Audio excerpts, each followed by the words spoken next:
So I'm here at the DMA Conference in Las Vegas with Alan. Alan, Nice to meet you. thanks for sitting down with us. No worries. Tell us actually who Alan is and who you work for and your role, and then we'll Sure. drive into some questions. Cool. So I am the SVP of Creative and Strategy for Harte-Hanks. We are a customer engagement agency, kind of data-driven. We started as actually a newspaper company, and then sold the newspapers, got into TV, sold the TV stations, got into different forms of advertising. For a while we were building databases, doing very well, nicely around that stuff, and we've kind of again pivoted out of actually building our own product into just thinking about how we use the data to create, moments that matter for customers. Thinking about the life cycle of customer engagement and kind of helping brands to be important and be relevant and useful. Yep, great. So we're here at the DMA conference. You've obviously been to the DMA show, I assume many times, and Harte-Hanks has had a great presence over the years. What brings you back each year, and what are you looking forward to getting from the conference this year?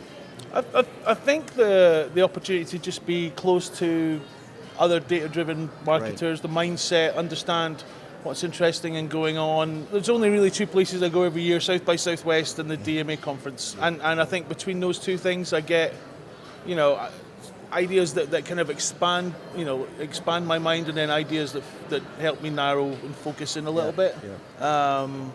I think that's important for a creative to be able to do those both things at the same time, almost simultaneously. But yeah. And so obviously, Harte-Hanks has always been about the data, and the DMA now has data in the title. So talk a little bit about how you think the role of data is changing.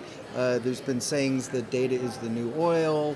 We at IBM like to think that going forward, data is going to be companies' single biggest competitive advantage. I mean, data is so critical, not just for marketing, but really for everything. So, you guys have seen sort of the role of data evolve over the last 30, 40 years or whatever. How are you thinking about it, A, in general for marketing today, but B, as a creative director, how are you thinking about the role of data?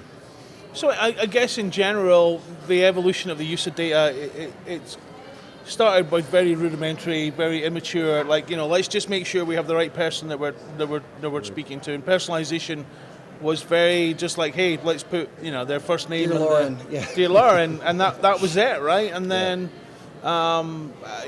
we've slowly gotten more mature and more advanced. I think where we want to get to is to understand somehow the morality of the use of data. And with GDPR and privacy so much and more about customers. And I think what does the customer intend the relationship to be by handing over so much information? What is the perceived or in the case of GDPR, what is the implied usage of my personal information, and how do you use that to make sure that marketing is helpful, not just not personal, but helpful. Adds value to the relationship. I mean, it's, you have to understand who I am and understand what makes a difference to me, and if you can find data points that allow you to do that, and I'm giving you permission to do that, then great. If you use those data points to do something which is for you and not for me, then I'm not going to be happy with that.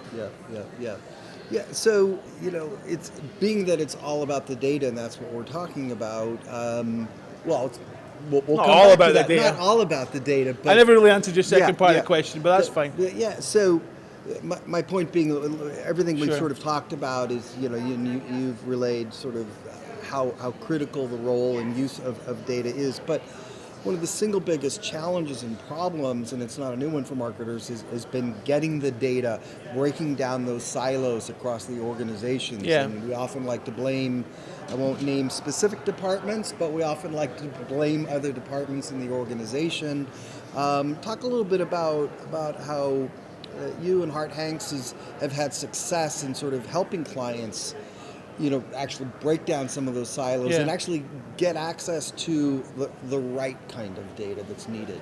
If you can work with a brand who really understands the value of putting the customer at the heart of what they do, then things become easier.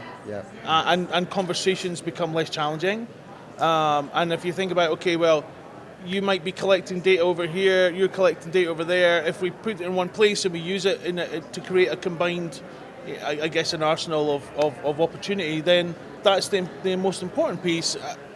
We still have a lot of our clients who've got multiple databases, multiple instances of automation platforms, any number of things, and it's tough to break down those, bridge those gaps. And I think if you have an agency who understands the power of data and how to use it, it can make things easier, and you can create reasons why people would, as a client, as a client team, why they would bring it into one place, and how, show them how it can be so powerful if they do.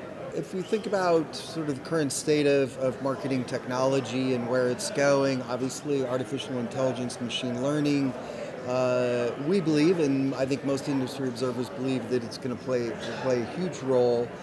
And that, again, is all about the data, because as we were talking before, it's like what you feed into the machine drives what comes out of it. Yeah. But love your thoughts on, sort of wearing your hat, pun intended, I guess, of as a creative director, how do you think about sort of the role of using machines, more AI and machine learning, to sort of inform and drive creative going forward?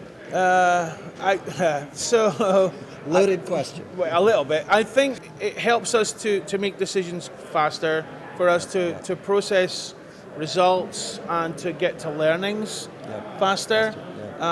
It can inform creative. It will, in my opinion, never take the place of a creative, because no matter how smart an AI gets, it can never make the unexpected leaps from one place to another that a brain can. And I think if you've built a playbook or a program, or you have a big idea that you can allow an AI to tweak or kind of fine tune, and then deliver something faster to be more helpful, then that's great.